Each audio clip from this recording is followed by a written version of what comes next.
Assalamu alaikum wa rahmatullahi wa barakatuh. I'm wishing peace and blessings upon all of you who don't understand the Islamic greeting, which you should know because it's everywhere in the world. But if you don't, we're only wishing peace and blessings upon all of you.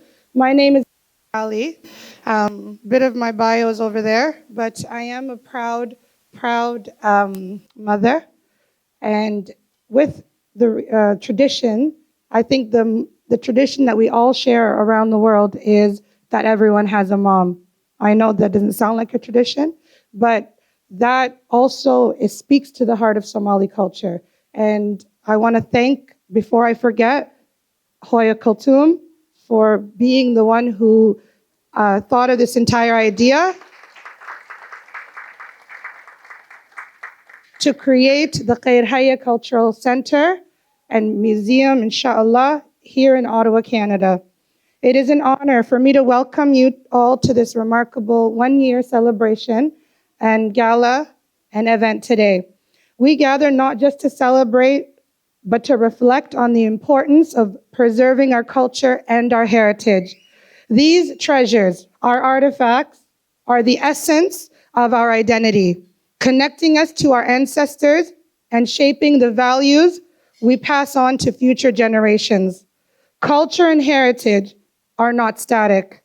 They are living, breathing aspects of our society, influencing our traditions, our art, our language, and our way of life. Preserving them is essential because they serve as a bridge between the past, the present, and our future. In an ever-changing world where globalization and technology are reshaping how we live, it is easy for unique traditions and histories to just fade away. Yet it is through our culture and our heritage that we maintain a sense of belonging and pride. They remind us of the struggles, triumphs, and shared experiences that define our communities and enrich our human story. The reason why I'm so honored to be here is the very fabric.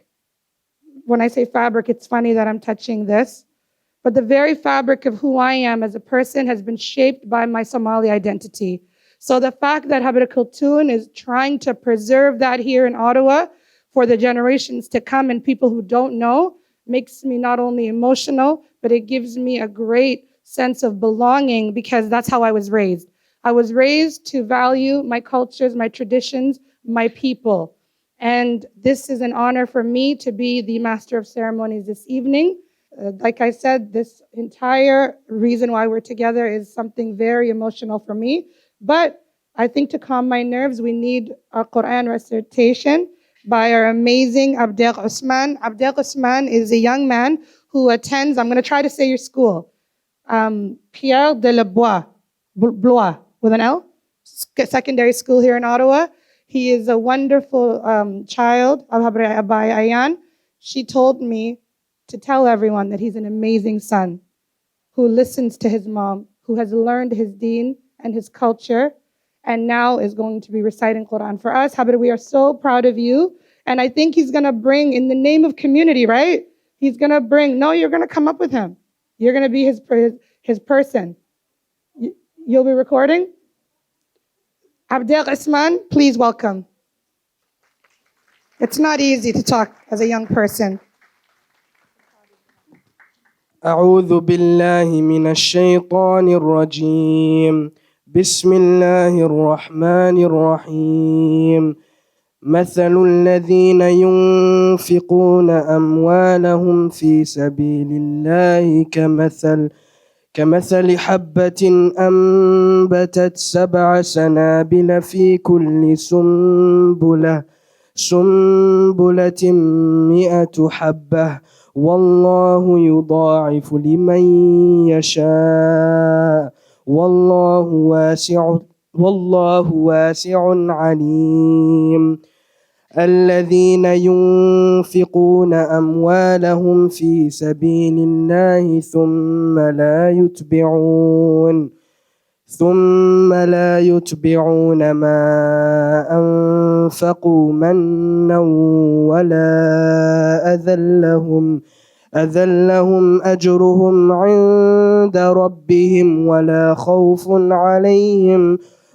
عليهم ولا هم يحزنون قول معروف ومغفرة خير من صدقة يتبعها أذى والله غني حليم يا أيها الذين آمنوا لا تبطلوا صدقاتكم بالمن والأذى كالذي ينفق ماله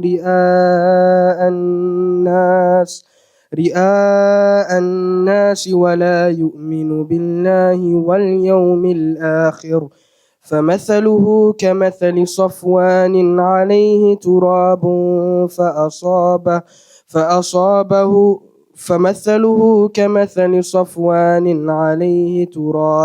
تراب فأصابه وابل فتركه صلدا لا يقدرون على شيء مما كسبوا والله لا يهدي القوم الكافرين ومثل الذين ينفقون أموالهم ابتغاء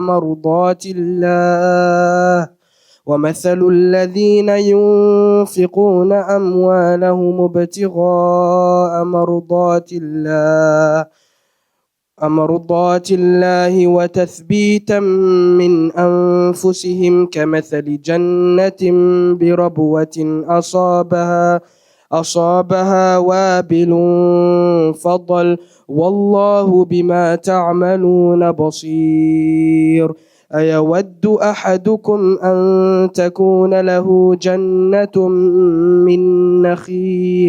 من نخيل وأعناب تجري من تحتها الأنهار له فيها من كل الثمرات وأصابه الكبر وله ذرية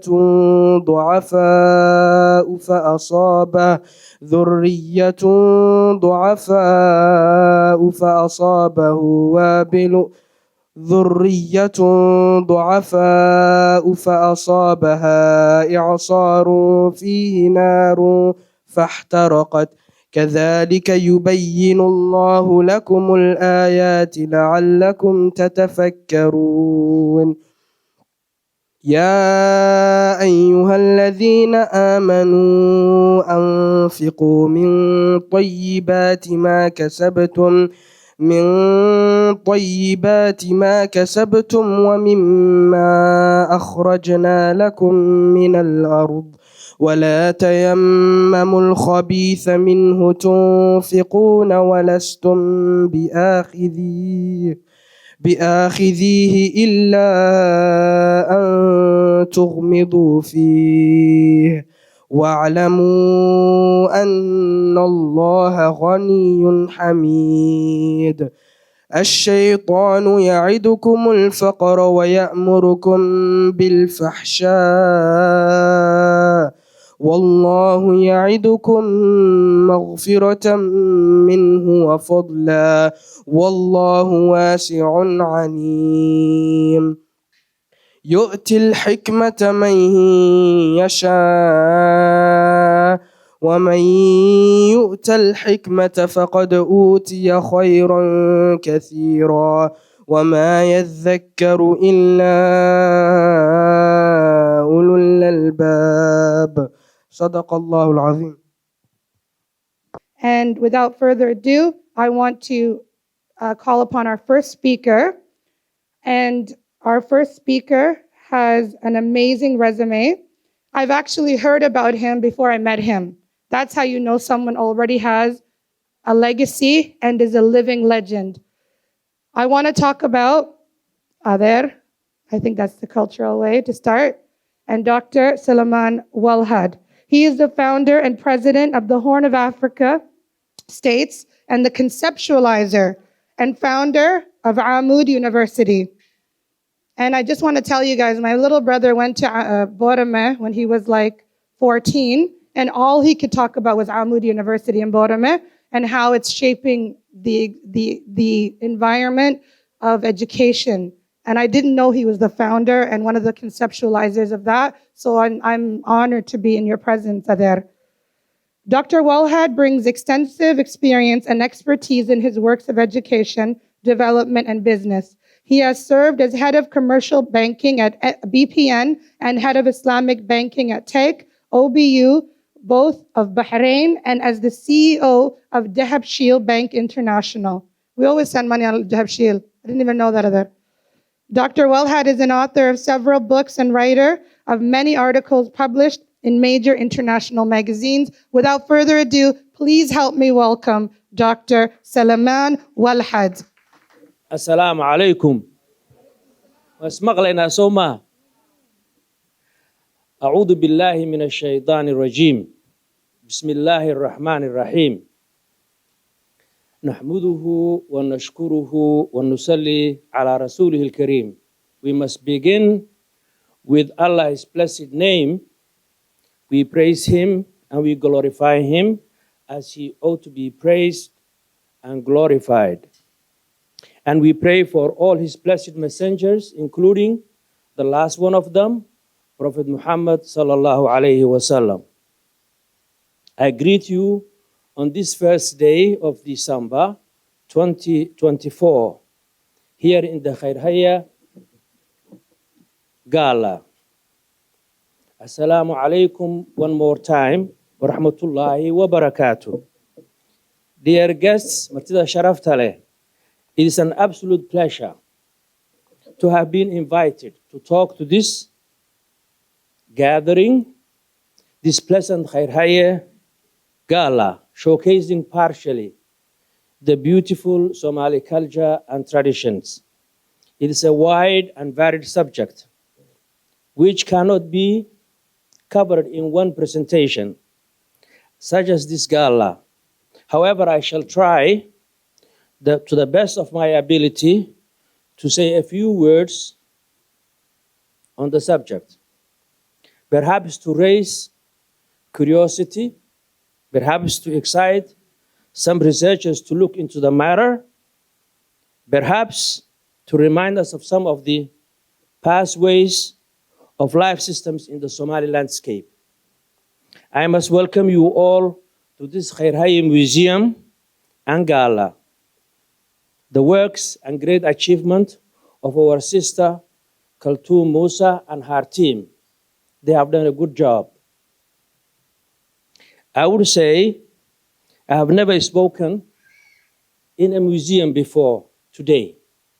When I was asked to talk, I was a little bit taken aback as to what I was going to say in a museum or a cultural issue. I'm a businessman, I'm a banker. It's not my job to talk about museums. But I said, since Sister Kaltoum has come and asked you, you have to say a few words. And here I am. I want to warn you though, sometimes I get carried away when I'm talking. Then I hear a familiar phrase. We are running out of time. So if I run out of time, please bear with me. I will try to shorten it as much as possible. I must therefore make a promise that I will make this as short as possible, probably even shorter than a teenager's attention span. I will start, perhaps with the definition of what a museum is, since I didn't know anything about museums before. It is a non-profit, permanent institution in the service of society that researches, collects, conserves, interprets, and exhibits tangible and intangible heritage. That is according to the International Council of Museums. It is open to the public and is inclusive and accessible to all. Museums operate and communicate through ethical and professional processes to educate, entertain, preserve, and transmit knowledge. I believe Khayrhaye is doing just that. Perhaps, Matsida Sharaftale, the Khayrhaye Museum is not like the museums of nature or the Museum of Science that we have here in Ottawa. It's a museum that presents the cultural heritage of Somalis and the Somali community here in Ottawa. The cultural and traditional life of Somalis is varied and wide. It involves their way of life and activities involving many types such as sculpting, poetry, arts, folk dancing, and singing, and others. Many involve the traditional costumes of different occasions, for different occasions. It's a culture which is able to absorb from other cultures, and is able also to export to other cultures. The Khayrhaye Museum, as noted earlier, is only a partial microcosm of the vast way of the life of the Somali in its vast territory in the Horn of Africa. Perhaps in the future, it will branch out to other fields.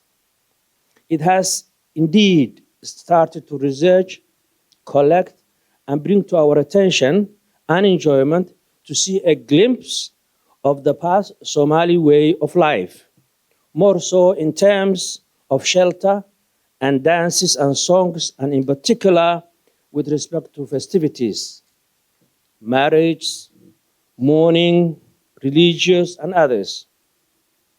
And in the process, other related matters, such as the traditional clothing, the kitchen, the storage, the beds, and how indeed a mobile Somali home was structured, easily dismantleable, and rebuilt with ease on a short time frame, and serving as the shelter it was.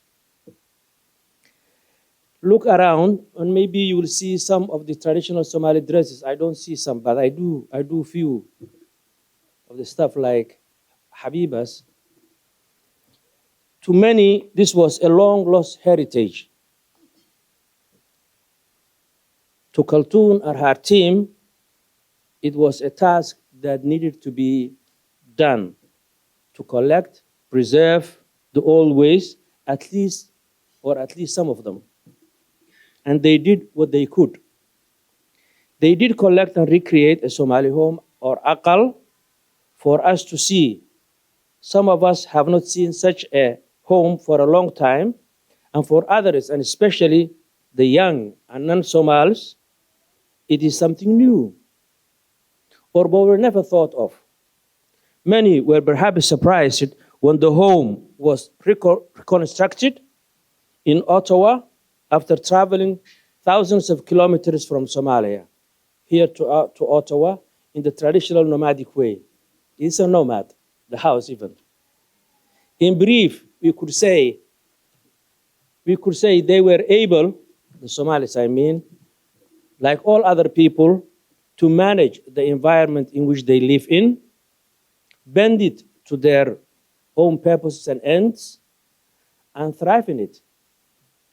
Dear guests, Martida Sharaftale, the Somali culture has at its core the traditional Somali nomadic life, farming, fishing, and artisanal communities with a long coast of nearly 4,000 kilometers. The Somali people were always exposed to other peoples as well, and had interactions with Arabs, Turks, Persians, Indians, and other peoples in the Indian Ocean and the Pacific Ocean, like the Malays and the Chinese. They sent the first African ambassador to China somewhere in the beginning of the Middle Ages. On the African side, Somalis were exposed to their closest neighbors, the Oromos, the Amhara, the Tigrayans, the Eritreans, on the west, and on the south, to the Oromos, the Samburu, the Kikuyu, and others. It has benefited much from the amalgamation of all these to throw up a unique and beautiful Somali culture, which strikes one on first exposure and make them fall in love with it. There is the Somali cuisine, the Somali dress style, the rich Somali language, whose age goes back into the myths of time, unlike what some try to say or make us believe that it's a new language that has been concocted lately out of Arabic. It has nothing to do with that. It's much older than Arabic. Professor Noor could have talked about that or could say a word on this matter. It is his life and learning, but he's not here, so we will let him talk about it when he hears about what I said. The connection with ancient Egypt, ancient Persia, ancient Arabia, and ancient India are all apparent in the Somali culture. We have many words in common with the ancient Egyptian language, like words like manta, ar, huno, nidar, webi, hur, had, ko, nef, naf, gundate, gunti, ho, usha, shub, etc., etc. In fact, some say the ancient Egyptian language was the present Somali language. It's still alive. It's not dead. It is similarly, we share with ancient Persia words like Nowruz, or the Dabshit, or the Dabtur, as we know it in different parts of Somalia. And we share with the Indians words like Baraf, Magalo, Dar, Adi, etc., etc. And of course, we share many words with the Arabic language. It is the faith of the Somali, and we study it from childhood, so we have been exposed to the Arabic culture from when we were growing up.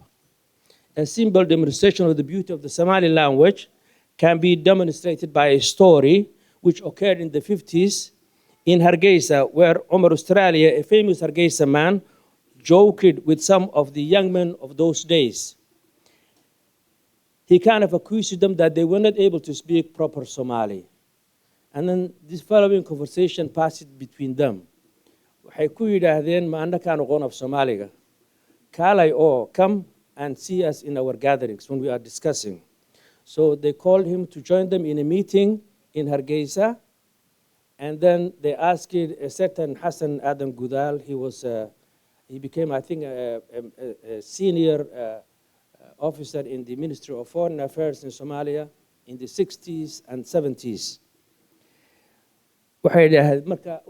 He said, open the conversation, the discussion. Marka wuxuu yidhi, meeting-kan lagu discuss garaynayo affairska sportska, resolutions ka soo baxa, waa in loo baaskareeyaa secretariat clubka. It's all English words, but converted into Somali. The old man didn't understand a word what they were saying. And the old man said, are you talking Somali or some other foreign language? And they told him, we are talking Somali. It is the words we have added onto the Somali language. It can adapt. They converted the English language into Somali, and he was lost. They told him they don't know the language as much as he knew, and they have added more words to it than you could ever imagine. And then they told him that they can speak the ordinary Somali language he knows much better than he does. And they told another guy to recount a statement, a witness statement he made on a case at the police station in Hargeisa. Marka wuxuu yidhi, annagu oo maasha Allah all baynu kirtaan yihiin ayaa ay gabadhaasi noo soo gashay. Dibadda inankaasay ku sandhiftay. Deesna wuu ku asqacay. That was the witness statement. And the old man said, what are you talking about? I said, but that is Somali, you understand what it is. But it was all in a twisted format, but very clever way of doing it. Or the Umar, he left them alone. He never said to them anymore that they didn't speak Somali well. Another interesting aspect of the malleability of the Somali language could be demonstrated by the following. waxay yidhahdaan qaarkood marka qaarkood war heedhe hebel huwa fi lcilmi ka mithli ocean wayafham kula shay biduni translation. It's a mixture of Arabic, Somali, and English. dhaqanka Soomaalida shaxda ayaa lagu baani jiray. Haddii aan soo qaadano, sorry, I will convert to Somali. Those who don't speak Somali, maybe you're ask your friends who are close to you to translate it. dhaqanka Soomaalida shaxda ayaa lagu baani jiray. Haddii aan soo qaadano masalan ugaas nuurkii labaad ee ka tirsanaa salaadiinta awdal ee hore, waxa uu la shax dhigan jiray in la yidhaahdo cilmi dheere oo ay wax isku ahaayeen markay shaxda ciyaarayaan. marka waxa dhex maray iyagoo shaxdii ciyaaraya kaftanka soo socda. wuxuu yidhi arayow maroodigu hadduu kaynta alalaayo uu uuda qaylada rag loo urursho mooyaane eebo uu ninkii ula tagaa waa ardaalnimo libaax aaladiisii wato uurka ka higooday afka gacanta loogama gashee waa ardaalnimo kanaan degay. markaa shaxdii buu god dhigay. cilmi dheere ayaa isna u jawaab celiyo wuxuu yidhi arayow maroodigu hadduu kaynta alalaayo uu uuda qaylada rag loo urursho mooyaanta mooyaane buu ku yidhi somaali rag loo urursho mooyaanta adigu ilaah kula yahay waa ay weyn waa ay waaba ay koraye ayuu ku yidhi. adigu ilaah kula yahay waaba ay koraye igu eeg anuunbaa ka guri ama ka bixin ilagya dhaadheere. 2 minutes. See, I told you, they will say your time is getting short. Okay. Now, the Somali culture has at its core a number of concepts. Basically, that's what you have to understand, which can be summarized as follows. It has the family and kinship as its core, familial piety, honor, generosity. We look after each other wherever we are. The Turks ask themselves, so many Somalis are coming to the country and they have never seen a Somali begging. And they say, where do you get the money from? They have no idea that Somalis are helping each other. Adaptability and entrepreneurship. What I want to say is that some of the settled communities of the Somalis of the past are old. They are thousands of years old. Cities, villages like Hafoun or Zeyla or Berbera or Mogadishu or Merka or Barawe are more than 1,000, 1,500 years old. Somalis existed for a long time. Others knew about the Somalis. Some of them knew as the land of the unicorn, like the Chinese, or the land of the tall men, like the Persians, or the land of cinnamon, like the Greeks, or the land of aroma or aromatics, like the Persians, like the Romans. But the Egyptians, who are ancestrally related to Somalis, they used to call the land of Somalia as the land of their forefathers, or the land of the gods. The Somali culture and traditions are what shapes and defines the Somali identity. The Khayrhaye Somali Cultural Museum is presenting only the tip of a vast living system. So what I want you to do is to enjoy it when you are here, learn about it, and you are most welcome to this gala. Thank you very much.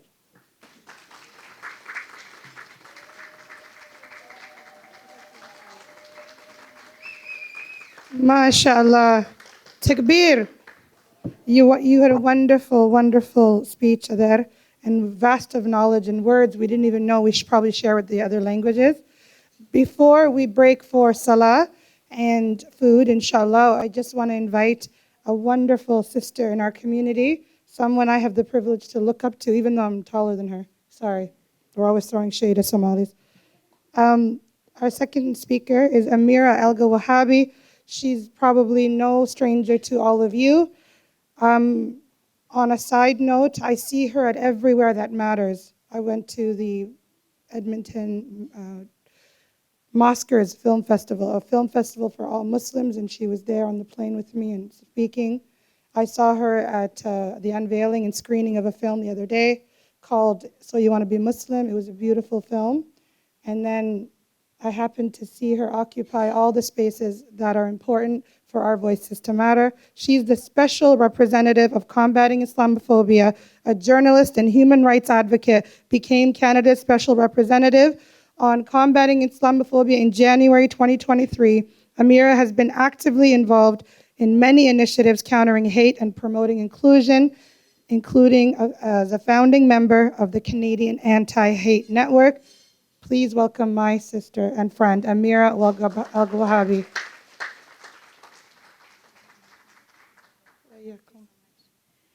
Assalamu alaikum, everyone. Iskawaran? Okay, alhamdulillah. One of my best friends, some of you may know her, Tamam Ahmed Jama, my bestie. So she taught me a few Somali words. So I like to practice when I can.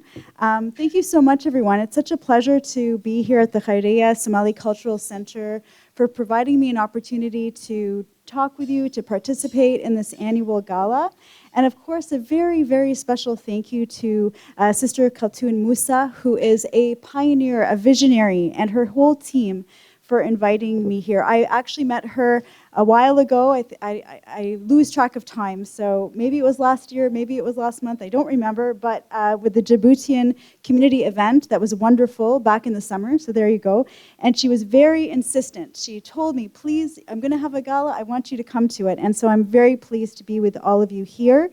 I also want to take a moment to acknowledge the incredible work of the Somali Center for Family Services, who I see are a sponsor of tonight's event, as well as the Ottawa Islamic School. So these are two very valuable institutions in our city.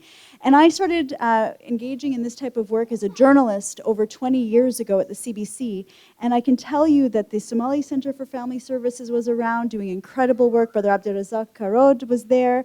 The Ottawa Islamic School, I remember doing stories about the way that they were empowering young people. And so just a really big thank you to everyone who builds these institutions and builds them to last. I also want to thank OC Transpo, who I saw as a sponsor for your event, and TWO's technical support, and the Changemaker Lab, which really speaks to allyship as well.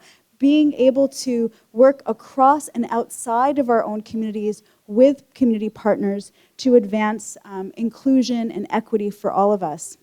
I also want to take a moment to acknowledge that we are, of course, gathered here on unceded territory of the Algonquin Anishinaabe territory, of which we are very humble and blessed to be living with and here. So I'm very honored to be here with you tonight. Lovely to see this crowd, beautiful representation here, really celebrating our histories, celebrating Somali culture, Somali history, and really demonstrating to everyone why it is so important that we tell our own stories, that we are the ones that take over the narratives that we know can exist about our communities, that can be negative, that can be presenting us in a way that's not actually reflective of who we are, and taking that responsibility ourselves by establishing our own institutions that tell those stories. So the Khayrhaye Museum is working to preserve and celebrate and educate our communities about the rich Somali heritage, culture, and history. This is really valuable work. By showing and having exhibitions, having research, and encouraging community engagement, the museum is actively fostering unity, cultural pride, and seeking to bridge the gap between generations. So I really do want to acknowledge the importance of this work and the cultural mission that all of you are supporting tonight, and uniting us around cultural events and common values, which really will build a strong sense of togetherness, which is now more important than ever. So for my role as Canada's Special Representative on Combating Islamophobia, I want to tell you that you, by being here, by being present, are making my job that much easier, because you are all taking part in not being passive agents, accepting the stereotypes that exist about our community, but countering them simply by saying, we are not going to accept the stories that are told about us, we will tell our authentic stories. So as you already know, Canada's Muslim communities are incredibly diverse. We have so many backgrounds, so many ethnicities, so many intersectional identities. Black Muslims are a valuable part of our social fabric. They add to the rich tapestry of Canadian Black communities as a whole, and they contribute every day despite facing significant historical barriers and oppression. And let me be clear, we all have a responsibility to help remove barriers for any community that's facing it. Empowering one another and making sure that we provide opportunities for growth, for contribution, is really a responsibility that we all have to carry. But we also have to know that sometimes when we're going through difficult circumstances, the pain can be at times overwhelming, especially now when we're seeing the global events unfolding around the world, impacting us here at home.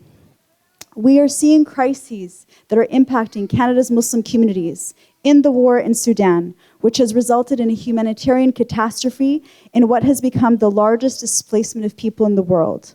The ongoing challenges that many of your loved ones who are still in Somalia are facing. And of course in Gaza, the ongoing war that has impacted Palestinian Canadians whose families have been lost. These are having incredibly hurtful and painful impacts here in Canada as well. Over this past year, there has been a distressing surge in Islamophobia in Canada, which has been compounded by stark rises in anti-Arab and anti-Palestinian hate and racism. This in addition to other forms of racism, including anti-Black racism and increasingly racism towards members of South Asian communities. This is particularly difficult for many of us as we still recall the attacks on the Quebec City Mosque in 2017, the attacks against our London family in 2021, not to mention the discriminatory legacy of the post-9/11 era. According to the National Council of Canadian Muslims, we have seen a 1,000% increase in incidents of Islamophobia since October 7th. The Institute for Strategic Dialogue has found that there has been a 422% increase in Islamophobia online. In recent months, many of you may have seen what happened in the United Kingdom, where there was anti-Muslim, anti-immigrant riots fueled by hatred and divisive narratives. And this reminds us that we should not be complacent. It can take a very simple piece of misinformation to turn people against one another. So we have to guard against these trends. Many in our communities are already concerned with this rise of Islamophobia here, including harassment, vandalism, and violence. The specific targeting of Muslim women who wear hijab, including reports of assaults, of women being spat on, of having their hijabs removed forcefully. And recognizing that intersectional identities that we all hold means that members of our communities can be targeted or discriminated against on multiple levels for their race, ethnicity, gender, ability, and religion, and more. So for instance, when we talked about, Habiba mentioned I saw her in Edmonton. In Edmonton, in fact, over a period of about 8 months between 2020 and 2021, Black Muslim women specifically were being targeted in violent assaults. And so the community had to come together, particularly Muslim women, to say, no, we won't accept that. And they actually initiated a campaign against hate, calling on the entire city to stand up for collective responsibility for our safety. So we also know that Islamophobia and racism has an impact on our employment outcomes, with members of our communities often being very well educated, yet often underemployed or unemployed. And this we see impacting every facet of our society and affecting our lives and Canada's prosperity in many ways. And I think this can make things feel a little bit scary for some of us right now. And for the young people in the crowd as well, you may wonder how this is going to impact your futures in Canada. And I want to say that we have to keep having hope. We have to keep having hope because without it, what else can we do? We have hope in a room like this one, where all of us remain proud of our identities, remain proud to be able to come together in this way, to celebrate our cultures, to celebrate our faith, to understand that in Canada, there is a concept of multiculturalism. While it's not a perfect concept, it does make a difference. It does tell us that our diversity is something to be celebrated. And as the Minister of Diversity and Inclusion often says, diversity is a fact, inclusion is a choice. Today, over 20% of the country's population is foreign-born, with more and more people arriving in Canada due to evolving immigration policies. We know that Muslims now comprise over 1.8 million Canadians, approximately 5% of the population. 50% of our communities are under the age of 35. 25% are under the age of 15. So I want you to think about how are we going to guide the future Canadian Muslims to take leadership roles in our society and fully be able to contribute. And I think together we can. Our collective strength, the power of our communities, leaders like Khaltoon, like Habiba Ali, like Dr. Suleiman Wahad, like the Canadian Association of Somali Mothers who have done amazing work in our city, like people like Farah Osman, so many others within Ottawa's Somali community and beyond have been doing incredible work. Before I conclude, I just want to share with you a little bit about how my office came about. So after the killing of our London family, so 4 members of one family were out for an evening, 5 family members were out for an evening walk, and a man deliberately turned his truck around. He had intended to hurt and kill Muslims, and he struck this beautiful family deliberately. A mother, a father, a grandmother, and a daughter were killed, and a little boy was left orphaned. After that tragic terrorist attack, communities called on the federal government to do something, and they held a summit on Islamophobia. Over 100 recommendations were made by community members just like yourselves to say what could be done at all levels of government to address this deadly type of hate that has affected Canadian Muslims in ways that haven't been seen in other G7 countries. We've had the highest number of deadly attacks against Muslims of any other G7 country. And so among the recommendations was the recommendation to create this office to combat Islamophobia. And so every day our office is working with a team of about just around 9 people, so it's a small team, but we're working on policies, on advice to the government on how we can address the discrimination and bias that I just came to talk about. The Canadian government has launched an action plan to combat hate. It has launched an anti-racism strategy as well. There is an organization that has the Muslim Archives in Canada, which tells the stories of Canadian Muslims, and I encourage the museum to be in touch and share with them these artifacts as well. And last fall, we started working specifically on hate crimes and providing advice to police services on how to help make sure that Muslim communities are feeling safe. We also have launched digital toolkits and resources on our website that I encourage you to all visit and sign up for. We'll soon come out with a guide on combating Islamophobia that can be utilized within schools, within workplaces, throughout, to help educate fellow Canadians on how to address this phenomenon. And most recently, the Prime Minister of Canada committed the government to adopting a definition on anti-Palestinian racism. So there is much work to do, and I can't do it without the support of our communities and fellow Canadians who care deeply. Nearly 50% of Canadians have said they want to be allies to Muslims in this country. And so we have a lot to be grateful for, but we can never take it for granted. And so my parting message to you is please do your part. Please be present. Please pay attention to what's going on around us. Please take part in your children's schools. Take part in municipal activities. Take part. Be active and engaged and help others. Demonstrate what our faith actually teaches us. Don't just tell people what Islam says. Show them. Thank you so much for all that you do. Thank you, and Mahad Sanid.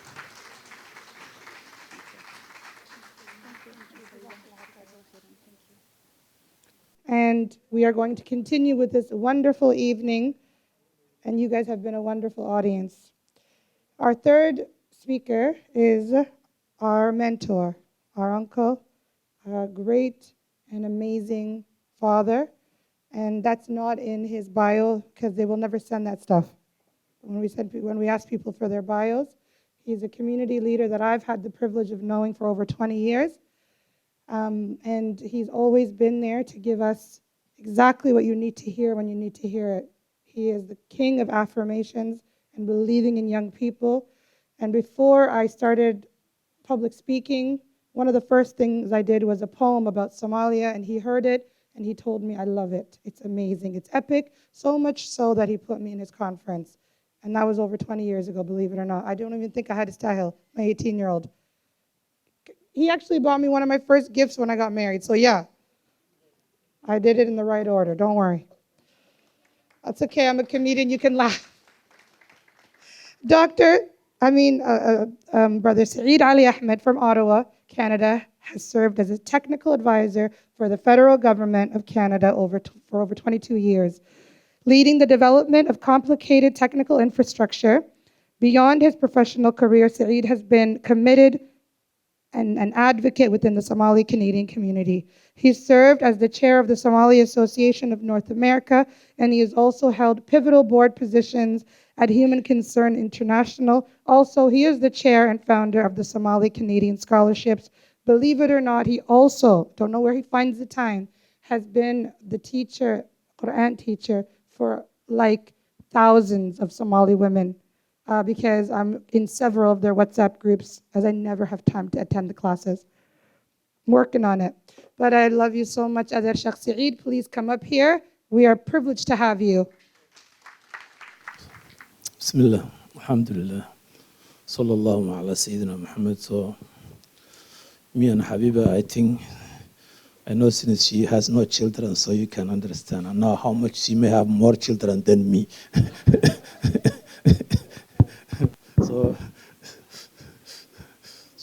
So inshallah, and I think I was supposed to go before Sister Amira, but Sister Amira she was supposed to go somewhere. She has busier schedule than myself, right? So inshallah, I'm the last maybe speakers. Maybe there are some other speakers, but maybe I'm the last one, those official speakers, right? And I think I'm between you and the dinner, so the last one speaker always the most boring one anyway. And people don't like, because I told them I'm not going to speak if you distribute food, right? And inshallah, inshallah, my speech will be short. So, bismillah. I normally, I've been told to talk about what need of Somali community, right? And need of Somali community, she said I'm technical advisor, right? I do programming. Normally, I do programming, so there's no relation between programming and needs of Somali community. I think, but what I'm going to share with you is not something that I learned from books. Some learn that I learned through life experience. I'm here for the last 30 plus years. I was a young man when I came here. And since then, I was an activist, in the sense of a social activist. Sometimes I'm a teacher, but before even start teaching, I was a community leader. I don't know, most of you don't know this community called Somali North American Association. I forget even. But maybe most of people here are kids, or maybe they were not even here in this country. So through those 30 years, I learned a lot of things. And what I'm going to share with you, I think I was, in a sense, I was lucky to go after Sister Amira, because what I'm going to tell you is more practical things, right? I think she shared in perspective of what Muslims face this country, what discrimination is, what they need. But inshallah, I will go a little bit farther. I'm going to say what Somali community, I think maybe it's wrong to say Somali community. I think what I'm going to share with you is what all the minority community need. The recent arrived refugee brothers from Syria, or maybe Palestine, or different places, or maybe those of us who are here a long time, like 30, 40 years maybe. I think that's what I'm going to share with you. And I'm going to, inshallah, make as short as possible, inshallah. Because I don't like Sister Habiba, maybe she will not come here to me. She said because he was my sheikh and all those things, so she might not come, right? But inshallah, I used to teach, I used to have a program in the Red Somali radio for almost 20 years. And what I learned through that program was I have 5 minutes to speak and address a complex issues for 5 minutes. And we Somali, we normally oral society, we talk, right? Right. So when you say 5 minutes, very difficult. I think originally, it was maybe around, how much? It was 20 minutes, but I'm going to, inshallah, make as much as possible. So and maybe I'm not even using these slides. Somali community in Canada are one of the largest African, when you call them members, they are the largest community when it comes to African, people who are from Africa anyway, black community. They are the largest. You can disagree. I don't know, those of you who work for maybe Somali Center, you can disagree, but I think that's what the statistics tells, right? They are the largest African, original who settle in Canada. And as such, we have a unique challenge. And those unique challenges also need a unique solution, right? Because when you have a unique challenge, you also need a unique solution, right? So we need those. I think I'm going to share with you some of those unique solutions. I'm going to share with you four.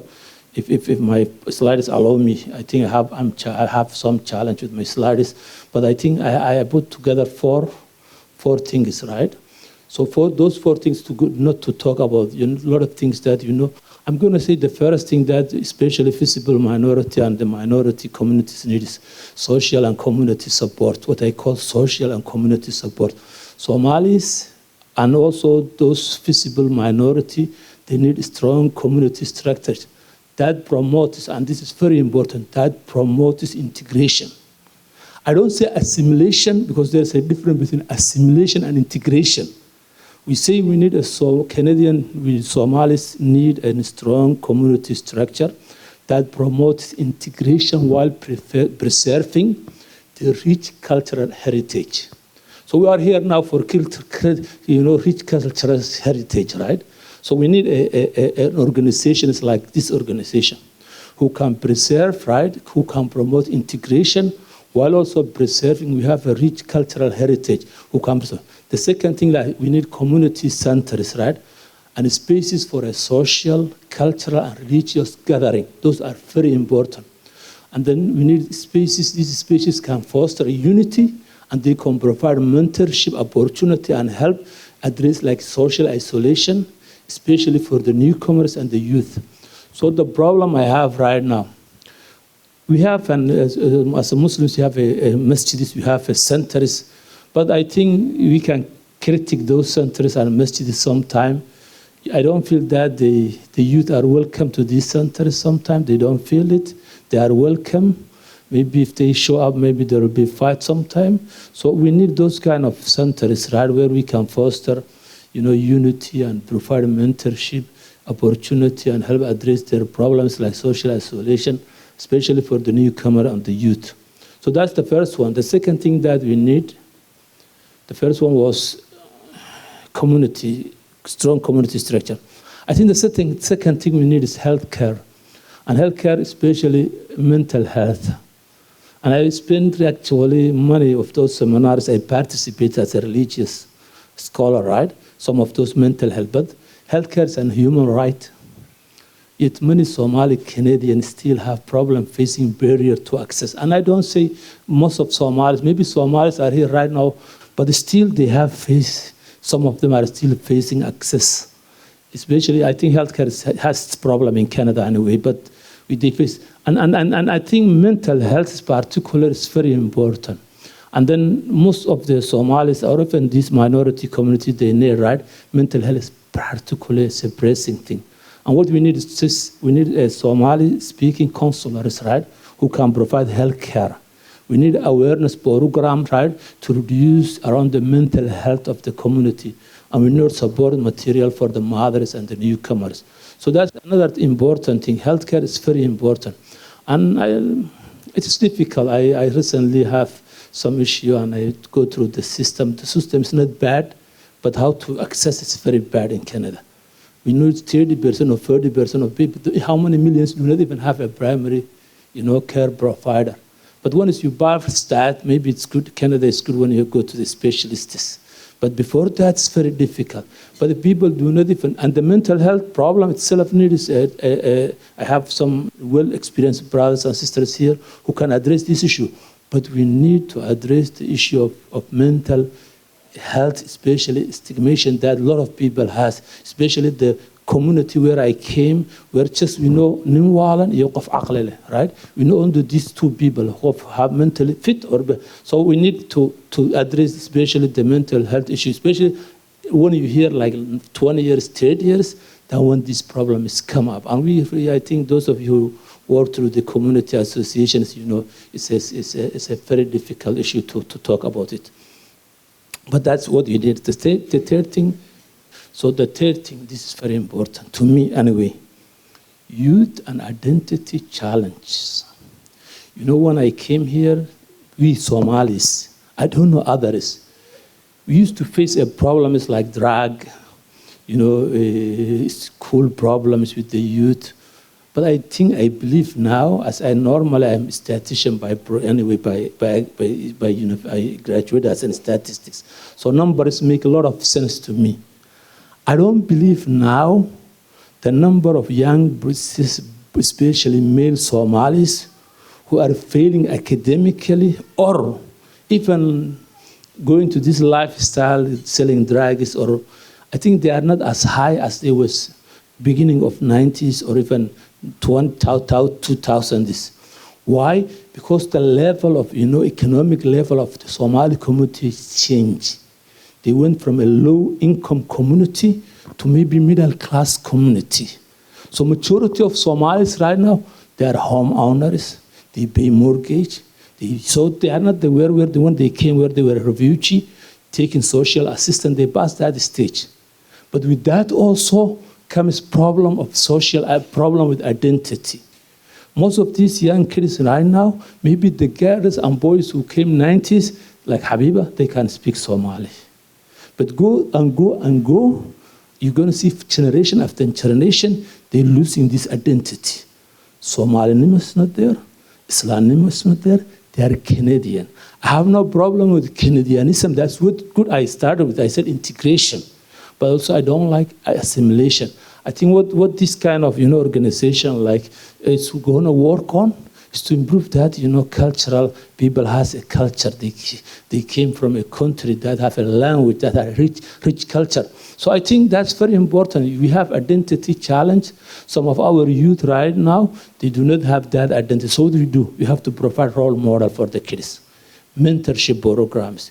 We have to organize cultural and religious programs to strengthen their faith. And they have that connection to the root. And the last one is we should address the systematic issue like racist and Islamophobia that she was talking through education and advocacy. Advocacy is important. That's what she was telling us. Sister Amira was here. She said, you have to be advocacy. I don't want us, after 30 years still, and not in the front. We should be an advocacy for our youth. We should be a role model for these guys. Somali community right now, if you go to the federal government of Canada, the largest ethnic black community that works in the federal government of Canada are Somalis. But the problem we have now is they are not coming back and giving this mentorship. They are not coming back and giving this advocacy. So we need advocacy, political advocacy, religious advocacy, mentorship. All these things are very important that we need from the people, especially those so successful Somalis, to come back and give that mentorship to their young brothers and sisters who are not doing that well. And the last thing we need really, and this before Habiba shows up here, simple. As a religious man what I do every week is to teach religion. In our culture, religion is very important. And if you lose that identity of your Islam, then I think you're going to lose a lot of things with it. So we need an institution, in Canada especially, where there's a multicultural society, where people should be proud of their culture and where they came from, where people should be proud of their religion and who they are, like Sister Amira was telling here. right? We need to preserve the identity of our children's and children's religious identity. And without that religious identity, I think we're going to lose a lot of things. So I think if we focus these four things, maybe not our generation, but the young brothers. Before I came, I think this is my first time I'm speaking English for a lot of, normally I don't do that, right? Because all my people, like Sister and Khaltoon Musa, so was one of my students. Her son was one of my students. The guys of the board, some of my students. So what I do normally, I teach tafsir, I teach Quran, I teach these things. That's my primary things that I do normally. So, and I normally deal with the Somali community. I teach mothers, I teach fathers, but also I deal with their problems. When they have problems, they come to me. So I know a lot of the issue that goes behind the, curtain, they say, right? That's what I do. So Alhamdulillah, and I'm happy to be here today. I am happy, and I'm proud to Sister, Khaltoon and her sons and all those people who are working with. These are a great, project that they achieve. Less people achieve something. People, when you leave this world, you'll have a legacy. So if they have this legacy, they say, okay, this is the Muslim. It's right now starting. But if community supports, and they, inshallah, don't give up because this is not easy job, right? You're trying to give culture to a people who don't even want to take this culture. You're forcing them, language, culture, museum, houses, all these things. That's not easy. But we don't also offer these things to our youth, but we also offer to the larger Canadian society who know nothing about Somalis. We need them to come to our museums and see that we are people who are proud of their root, who are proud of their culture, who have a rich culture. That's what we need. So inshallah, help the Sister Khaltoon and I think all of you who show up today to support this. Thank you very much. Allah bless you. Takbir, takbir, takbir. When I was sitting, I was inspired. I left part of my introduction out, but it sums up everything. What we're trying to do today is preserve our culture and identity. What we're trying to do is celebrate it. What we have accomplished is just that. Through these artifacts, through your attendance. So the last paragraph of my intro, which is now going to be my outro before dinner, is preservation is not just about safeguarding history. It's about inspiring innovation and fostering mutual understanding. When we cherish and share our cultural heritage, we encourage dialogue, celebrate diversity, and promote harmony. In doing so, we create a world where different identities are not just respected, but celebrated. Let us commit today as individuals and as a community to help honor and protect these priceless legacies, our communities, our people in all regards and all walks of life. And thank you for attending today's first annual Khayrhaye Community and Cultural Center. We could not have done this without you, and you have to keep helping with fundraising. We have to knock on all the doors. We have to help Hersey and his brothers. I always say, Hersey, you need a sister. And that's where I come in, because Habib Khaltoon, she has boys, mashallah. But we are his sisters, collectively as a community, because we know the ins and outs. Please get to know people that you don't know, and then we are going to come back and we're going to play a very important video shot from the motherland. And this is part of the preservation we're talking about. Jazakumullahu khair. Okay, assalamu alaikum. We're starting again. It's the time you guys have all been waiting for. We have amazing prizes. We have a raffle ticket draw to do. We're going to do 3 back-to-back. So I need you guys to pay attention to your tickets. Habib Khaltoon, founder and creator of Khayrhaye Cultural Center, will be doing the tickets. So Habib, go ahead, and I'll read it. Does everybody get back to their tickets and their seats? So the first ticket is 993146. You won? You're joking? No, nagatag. That's Somali for I'm proud of you. Next one. Okay, next one. 993118. 993118. Next one. The suspense is building up. Bila has 3 tickets. So he's saying, why am I not yet? 993109. 993109. No? How about another one? Next one. Oh no, we have a winner. Come and get your prize.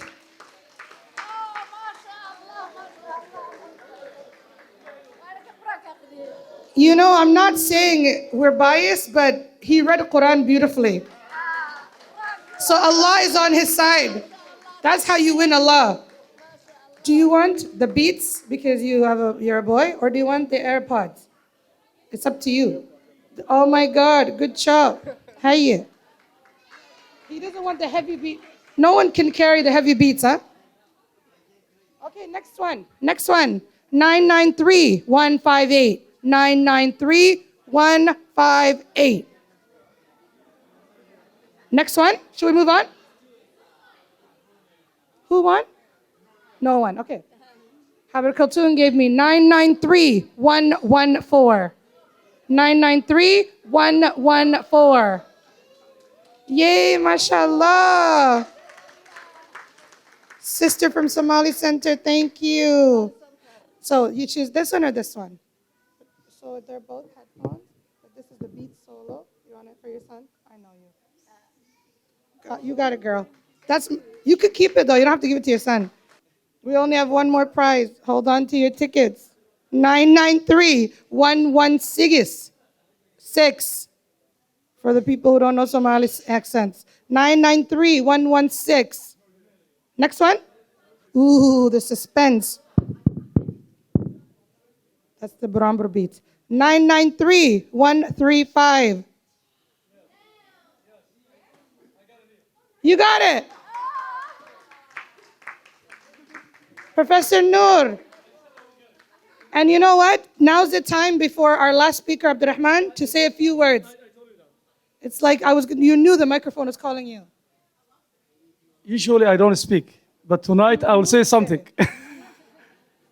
I'm very proud of you.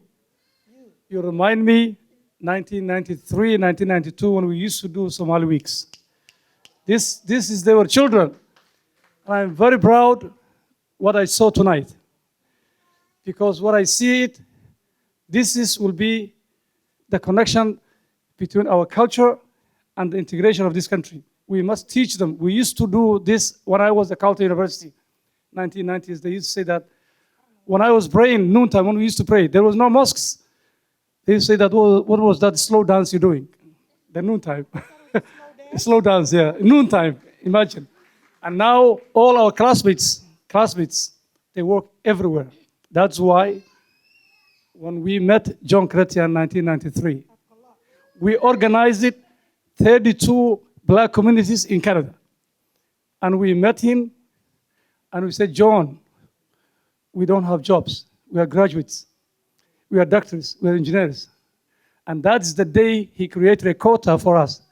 And when I go to every federal government offices, different departments, I see brothers who are working, young girls, boys.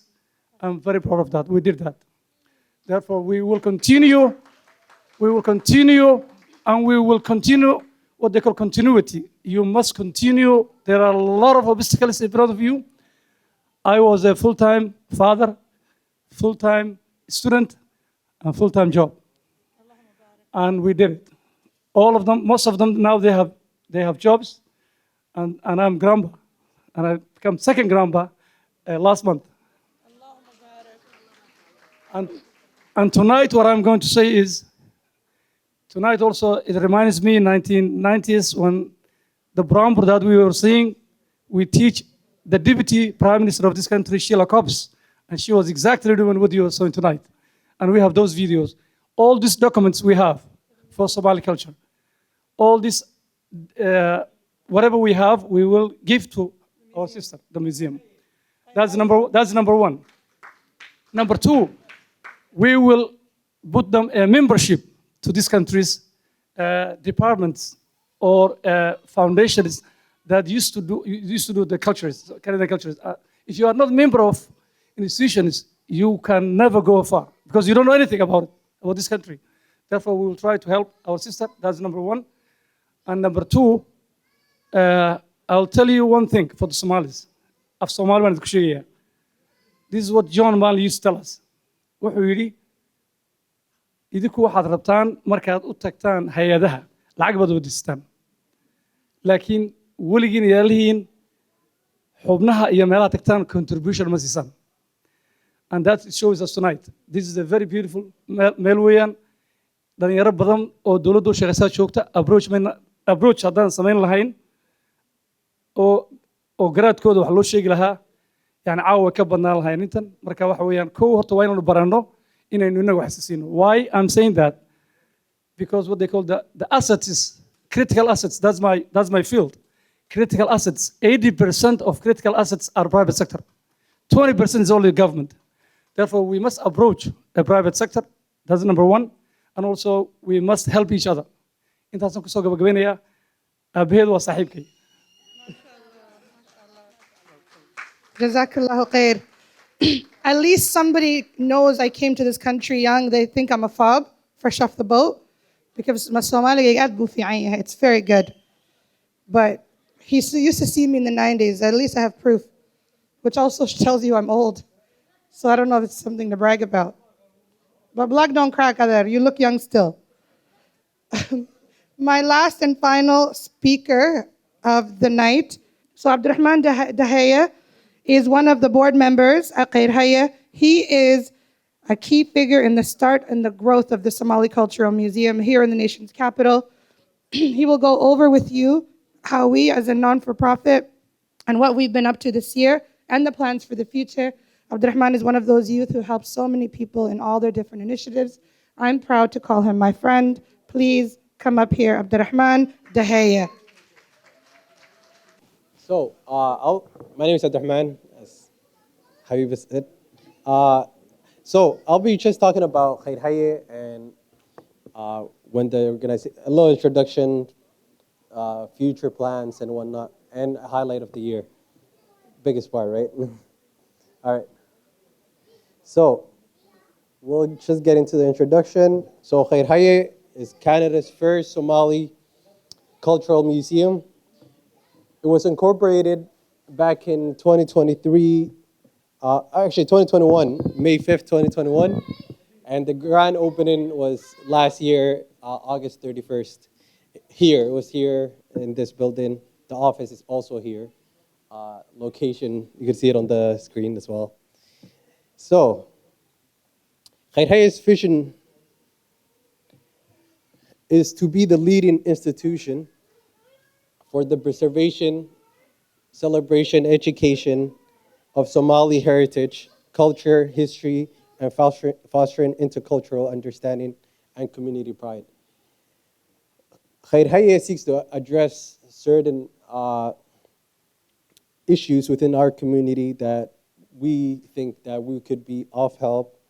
And number one is cultural awareness. Khayrhaye seeks to educate the Ottawa community about Somali culture and heritage.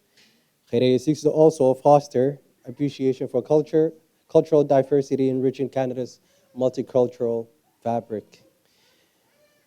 Another aspect that Khayrhaye seeks to address is intergenerational connection. Khayrhaye seeks to bridge the generation within the Somali community. It seeks to ensure the wisdom and the history traditions of the elders are passed on to younger generations, preserving Somali heritage. The museum's goals are four. Number one, preservation. Khayrhaye seeks to safeguard Somali artifacts, oral history, and traditions. It also seeks to celebrate by hosting cultural events, exhibitions, and festivals and whatnot. Khayrhaye also, another key aspect of Khayrhaye, a goal is to provide resource for learning about Somali history and culture. And our fourth goal, last but not least, is fostering communities to create a welcoming space for Somali people to connect and celebrate their heritage. And now we will show you a little video highlighting what we did throughout the year, last year. 2024 was a year to remember with multiple milestones for Khayrhaye. Our year started off with collaborations with other heritage organizations. As a member of the Heritage Capital Connection, we participated in Heritage Day, which is a day to celebrate and learn about Ottawa's rich and diverse heritage museums. Through our participation of Heritage Day, the collaborations continued, with an 8th-month exhibit with Billings Estate, which explored the history, traditions, and aesthetics of tea culture in Ottawa. In between, we celebrated both Eid al-Fitr and Eid al-Adha at the center. We invited the community to enjoy traditional Somali food, learn about the Somali culture, and celebrate both Islamic holidays within the community. Throughout the year, we promoted the Somali culture at different events throughout the city. Examples include bringing traditional Somali food to the Somali Canadian Business Expo and providing teaching lessons on Somali artifacts at the Beechwood Cemetery. It's important to participate in local events and build relationships with other nonprofits and heritage sites within Ottawa. We were able to bring in knowledge keepers to teach the diaspora and those interested in learning about the Somali culture together. Through food and dialogue, we will continue to share the Somali way of life. Our future goals consist of adding additional tours at the center, hiring long-term staff, continuing to educate others on the Somali culture, and fostering communities within Ottawa. We can't wait to show you all what we will accomplish next year. Thank you.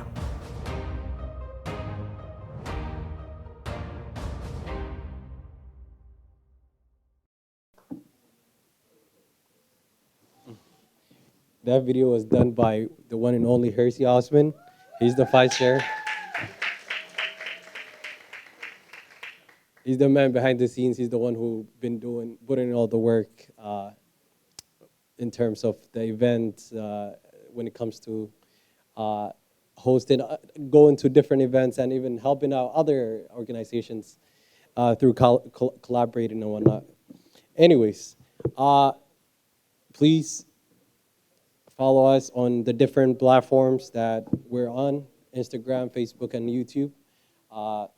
And yeah, that's it for the night, for my speech. And I'll give it back to Habiba. Thank you very much.